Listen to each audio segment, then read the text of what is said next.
اور کیدای شي مونږ میسټیک کړي بلکې کړی هم دی خو د هغه د سایډه مونږ ته هېڅ شکایت نشته. هغه مونږ ته ډېر انتهایي ریسپیکټ راکړی دی د خپلې فیملی په شانتې، او ډېر مخالفین دي چې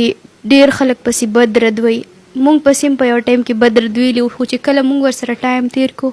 نو الحمدلله مونږ په هغه کې داسې هېڅ هم نه دي لیدلي چې مونږ د هغه په باره کې څه غلط الفاظ استعمال. دا ویډیو مې کتنو څه کسانو پکې لیکلي وای د ثناګل چې کومه ویډیو لیک شوې ده نو وای دا یې هرشت ته لیږلې ده او بیا وای هغې داسې لیک کړې ده. نو په دې خبرې کې اوس حقیقت څونه د ټول نه مخکې خو زه ویم چې یو الزام یې په لګولی دی، یو الزام یې په دا رنګ یې لګولی دی. که ستاسو خیال وي دا چې کله سعودي ته لاړه او هغه ځای کې بیا چې کوم سید ولی شاه دې پسې خبرې شروع کړې د هغې نه پس چې واپس کله پاکستان ته راله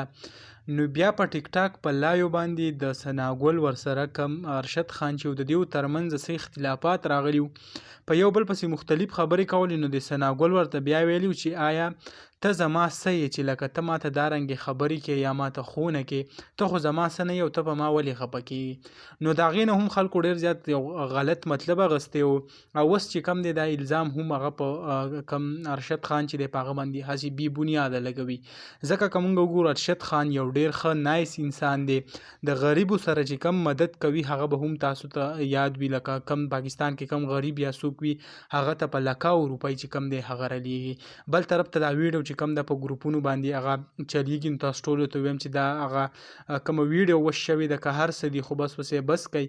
دا خلک چې کم دی زیات د ځان مشهورولو دپاره داسې حرکت وکړي چې په هغې ځان صرف مشهورۍ نور څه مطلب یې نه حیا عزت په دې کې شته نه چې یو جینۍ داسې لایو راځي او داسې قسمه خبرې بکواسونه کوي نو هغې ته حیا او عزت څه شی دی. نو دیو ته حیا عزت شته نه خو زموږ نور کوم پښتانه وروڼه چې دي هغه یې په شرمونو وشرمول. نو دغه ویډیو به تاسو سره هم شریک کړه، انشاءالله بل ویډیو کې ملاوي. الله حافظ.